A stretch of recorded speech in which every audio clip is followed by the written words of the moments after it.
Hey, what up, everybody? This is King Gunner with a Video Game Kingdom, and we are actually going to be starting a new thing each Monday where we'll go ahead and review Monday Night Raw. And of course, we'll do it after pay-per-views. I know a lot of the people on this channel was actually wrestling fans, and so you could probably look at just wrestling blogs on my playlist and get them. If you're not really into the wrestling, if you're here for Zelda or whatever the purpose may be, NBA, feel free to just look past this video. But I'm a big wrestling fan. You guys have known that. So I intend on discussing wrestling with you guys a little bit more often, doing a little bit more wrestling vlogs and things of that nature. So let's go ahead and get right into it. Last night's Raw was in Austin, Texas, and let me go ahead and start off by saying I thought it was a great Raw. There was only one thing that annoyed me about last night's Raw, and I will say that it was a kind of a evil necessary.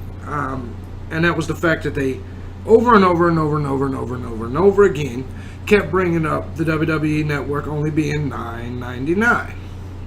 Now, me being involved in marketing and advertising for a long time, I actually think it was genius. Because here's the thing. We have such a simplified society. There's so many sheep and just flat out idiots that's out there. And I truly believe that. That what you have is you got people that sometimes need to hear something continuously in order to understand that it even exists. And so the WWE Network, I know most WWE fans knew it existed, but that doesn't mean they necessarily knew how major or important it was, or that it was actually as cheap as $9.99. So in a lot of ways, I think they had to do it. But here's another reason why I think they kept doing it. Obviously, the WWE's financials just recently came out. And with that being the case, they probably have taken a hit by a lot of their investors, stockholders, that they have only got 700,000 subscribers. Now, we all know that the WWE Network goes worldwide at the end of August, which means they're finally going to reach the million, of course, because it's going to finally go up as it's available to more nations, more countries. It's only been available here in the United States. So that could be another reason they're doing it. But also, it almost seemed like they were doing it sarcastically. Which what that tells me is that maybe some of the stockholders or maybe somebody, behind the scenes has said, dude, you guys don't promote the WWE Network enough. You don't say the price enough so people don't know it. Because it seemed like it was obnoxiously being promoted last night and sarcastically. You can even see the look on Triple H's face or the look on JBL's face, and it seemed like they were trolling someone. And with that being the case, I think it may even be their own stockholders. I think they're saying, now, we've said this shit 5,000 times in these 3 hours, so now shut the fuck up. I think that's what they've done, and I think that's what ended up happening. And I thought it was a brilliant move. I thought it was annoying, but it was so annoying it was kind of comical to me. Now let's get right on into the show. I'm showing you these just in case you want to read along. I'm not going to be reading them. I'm going to just use this as kind of a base to tell you, how the show went. So feel free. Over here on WrestleView.com, this is the site I typically go to for my wrestling news. I mean, I go to a few others as well, but it's actually the website that I go to the most. So big ups to them and everything they do. All right. Now, obviously, the show started with the Authority coming out. We all know about the Randy Orton and Roman Reigns issues. So, they came out, the Authority came out. They did a lot of SummerSlam promoting. They did a lot of the WWE promoting. With that being the case, they basically announced that there'll be a beat the clock challenge between Seth Rollins and Dean Ambrose. So basically with that, the winner got to pick the stipulation, which that led into the main event. Which let me tell you this, it was fucking hilarious. Also, we learned that Stephanie McMahon and Brie Bella would be signing their contracts later in the night. And I will say this once again, those two ladies stole the show. Now, Stephanie obviously talked about Brie Bella and Daniel Bryan, and it was just pretty much the same type stuff. They hyped up the main event of SummerSlam. Roman Reigns' music came out. He was on his way out there. And then we had a last man standing match to open up Raw between Kane and Roman Reigns. Now, let me explain this. This match was actually a great match. In terms of stars, 1 through 5 stars, I actually give this match a 4-star. And I actually did not expect it. Kane, he's getting up there in age. Roman Reigns is still a little green. I didn't expect to see the type of match that we saw. I thought it was a great match altogether. Now, Roman Reigns ended up winning. He got the spear on Kane to get the 1, 2, 3. And to me, I don't know what you guys thought. Go ahead and put in the comments what you guys thought. I give it a 4-star, no question. But what makes me actually kind of sad is that I wonder if this is Kane's last match. And I'll explain to you later what I mean by that. But it definitely made me sad to see that part. But I thought it was, without a shadow of a doubt, 4 out of 5 stars. At the end, of course, Roman Reigns celebrated, blah, blah, blah. Now, Dean Ambrose tonight, he'll meet Alberto Del Rio. Seth Rollins will meet Rob Van Dam in the Beat the Clock challenges. So, we'll see what happens there. Now, when we come back, there was a beautiful video package. And I think we actually saw it twice in the same night. We had Brock Lesnar and John Cena. It was a package. Probably because neither one of them, I don't think either one of them was at the show. But this package that they did was almost like the UFC, where you just saw the faces and them talking back and forth that showed it. And Brock Lesnar looked like a killer in this shit. He looked as if his promos in the WWE on this, especially with this matchup, was almost identical to the promos he did in the UFC. Now let me say this. The one thing that I didn't think Brock Lesnar did well was at the end of it. He talked about The Undertaker, and he said, I'm Brock Lesnar, why wouldn't I have beat The Undertaker? And then he went into John Cena, and he says, I'm Brock Lesnar, why couldn't I beat John Cena? I think that made Brock Lesnar look kind of bad, actually, to say, why couldn't I beat John Cena, as if he's an underdog. Brock Lesnar's not the underdog. He just beat The Undertaker at WrestleMania, and he shouldn't be the underdog. Another thing I don't understand is why they kept bringing up the past match between them. And then they showed it. That lets us know we could see that match. That we've already seen this match. Hulk Hogan, who I'm not really the most respectful of, he made a good comment a long time ago when he talked about the Ultimate Warrior coming to WCW. He said the Warrior made a huge mistake. He brought up the fact that they had already wrestled each other once before. He said, who wants to pay for something you've already seen again? You can just go back and watch it. And I'm not the biggest Hulk Hogan mark, but I will tell you this. Hulk Hogan was right about that.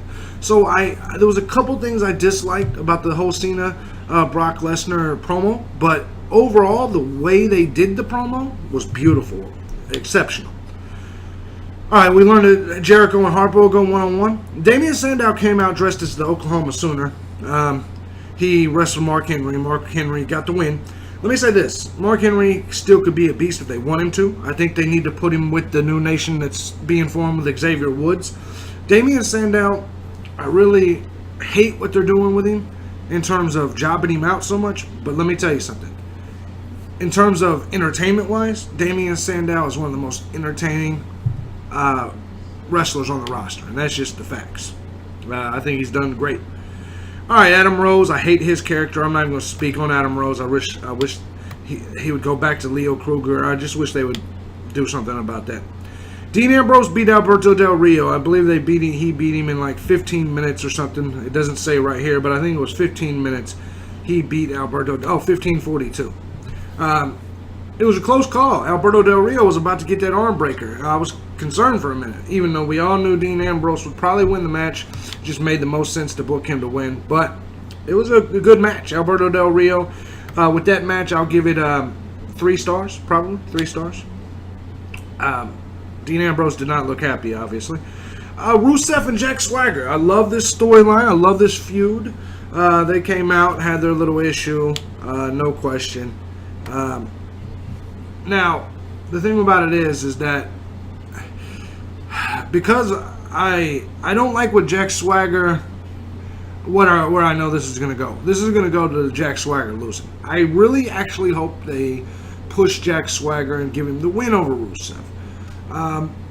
I like the whole "don't tread on me" thing. And most of you guys know my feelings patriotically, and in terms of politically. So with that being said, I really like Zeb Coulter and Jack Swagger. I did not like the fact that they were doing it kind of to make fun of the Patriot movement, but now it's turned into a positive thing. And now we have this real situation with Russia. Rusev, the perfect heel. I love that whole situation. I just hope they end it right. If they're going to end it with Rusev getting the victory, fine. Then they have to continue to push him as the Iron Sheik so that Hulk Hogan, a.k.a. John Cena, can get the win eventually.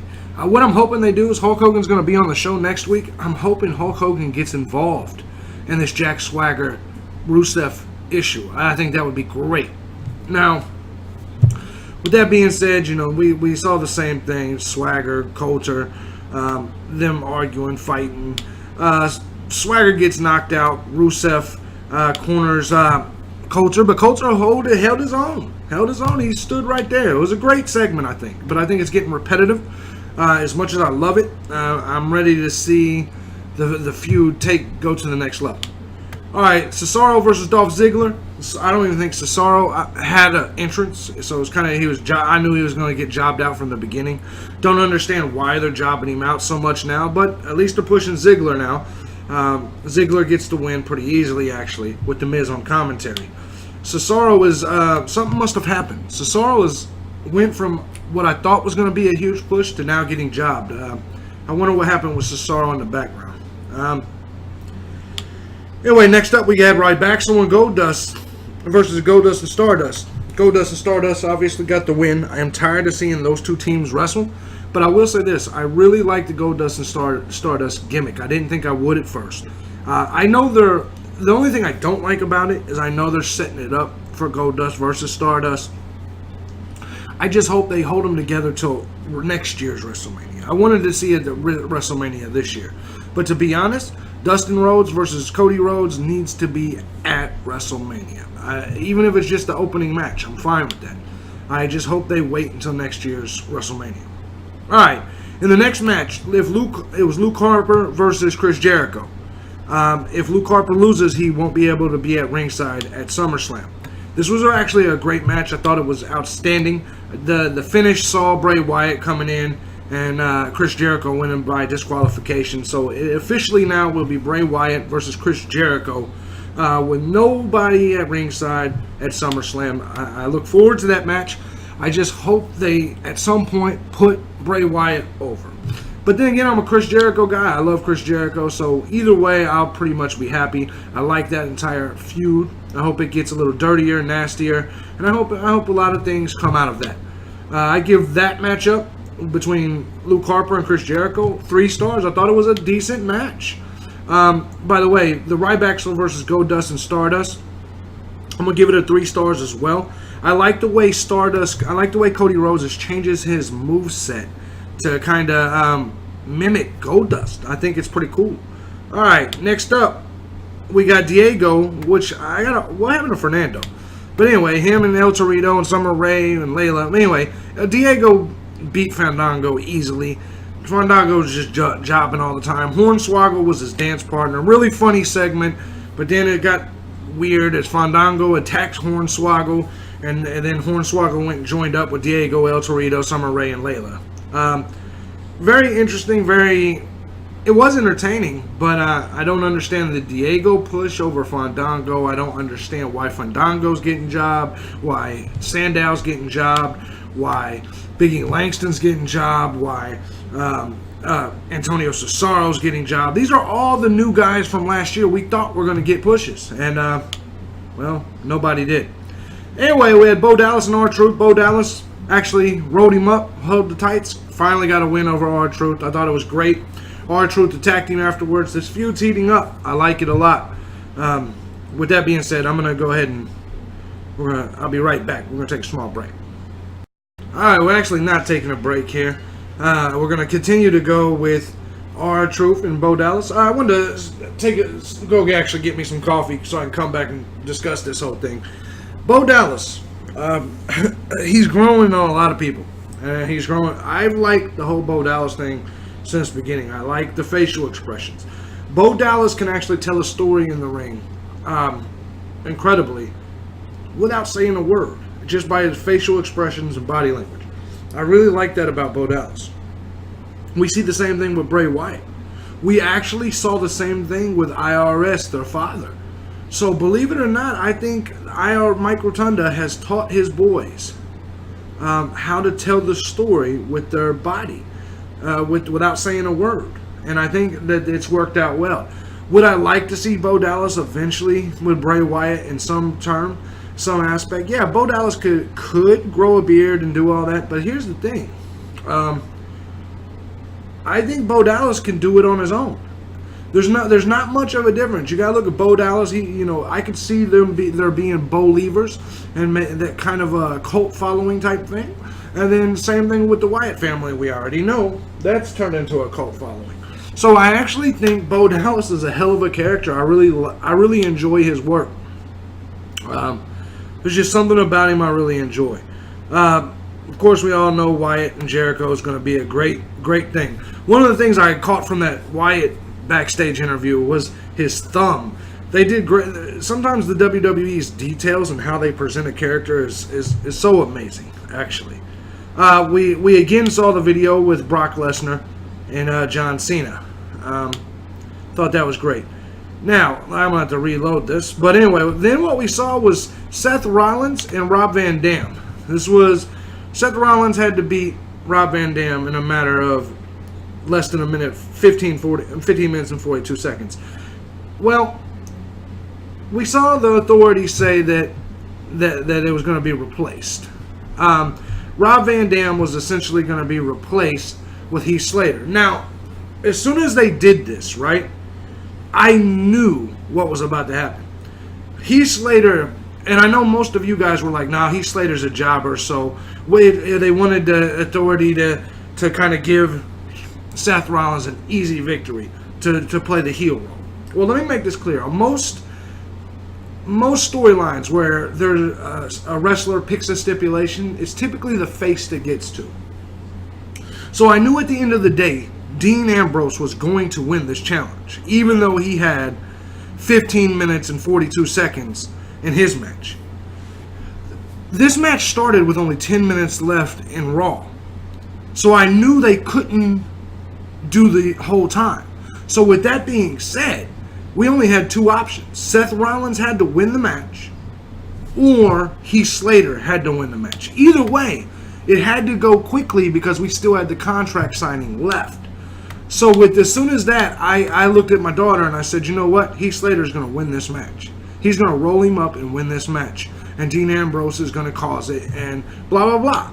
Well, as you can see later in the night, that's exactly what happened. Heath Slater did pick up the win over Seth Rollins. And it all happened because Dean Ambrose was outside the ring making an ass out of himself, which I liked when he stole the pop from the fan and poured it in the briefcase. I liked when he poured it out into the briefcase. I really didn't understand the popcorn part. I really didn't see how the popcorn part would do much damage. And then he stole JBL's hat and put it in the briefcase. I don't really understand the purpose behind that. What did that do to Seth? Like putting the hat in there was going to hurt Seth Rollins. If anything, it was going to hurt JBL. So it was I kind of didn't understand the whole thing with the JBL hat part. But overall, the segment was great. I was glad to see Heath Slater get a win. And at the same time, I think the storyline was done perfectly. So that was basically the main event of the night. Hulk Hogan will be there next week to celebrate his birthday. Now, after this, we go into the contract signing with Stephanie and Brie. All right. Basically, in the beginning, Triple H recused himself from being the guy in charge of the contract signing. So Michael Cole was.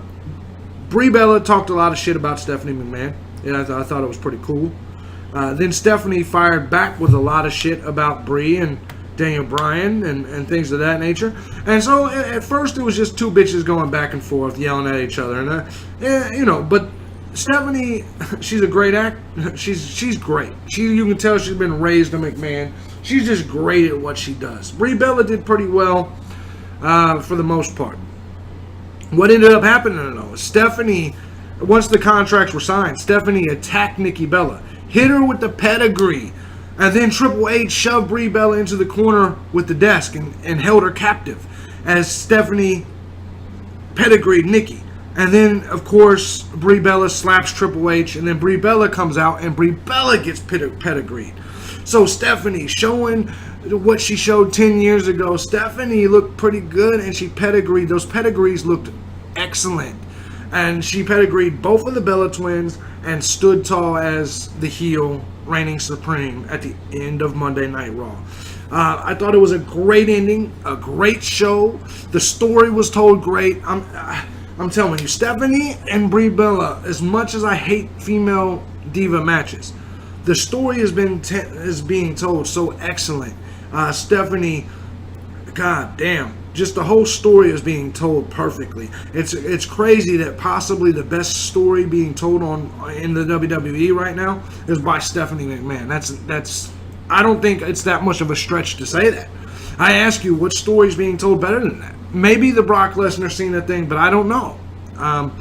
So that's the way Raw ended. Overall, I got to give Raw, out of 4 out of 5 stars, I got to give it a solid 3.5 or 4. Probably a 4.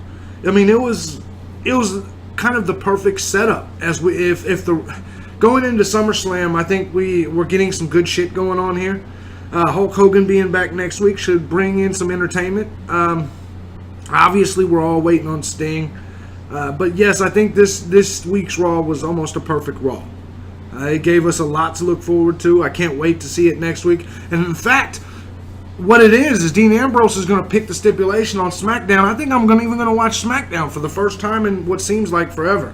So anyways, I just kind of wanted to throw it out there, let you guys know what happened on Raw, my opinion on everything. I'm not the biggest Raw guy. I love WWE. I like Raw, but I like also TNA and Impact. But WWE, they hit home runs a lot of times when they have to. Right now, they did it, and I thought it was a great Raw altogether. Anyway, I appreciate you guys watching. Thumbs up. Subscribe if you haven't subscribed. I'm actually also going to start doing more WWE and more pro wrestling blogs on here. So what you probably will also see, I'm putting one together right now of my top 5 or maybe top 3 managers in the history of wrestling. I'm going to start doing a top 5 or top 3 list for quite a few different things. Top 3 video games, top 3 everything. So this is for my WWE fans that's on here. I really appreciate it. I hope you guys enjoyed the show. Hope you guys enjoyed Raw last night. I thought it was great. As you can see, we had quite an interesting card here. That's a lot of solid matches, including Ziggler and Cesario. I didn't even know that. I didn't even read it. I don't even think I saw Rusev beat Sin Cara last night, but he did. I didn't even know Sin Cara was on the damn show. I must have took a piss or something. That must have happened quick. But anyways, with that being said, guys, we'll see you guys in the next episode. Appreciate you guys taking the time to listen and view. Peace.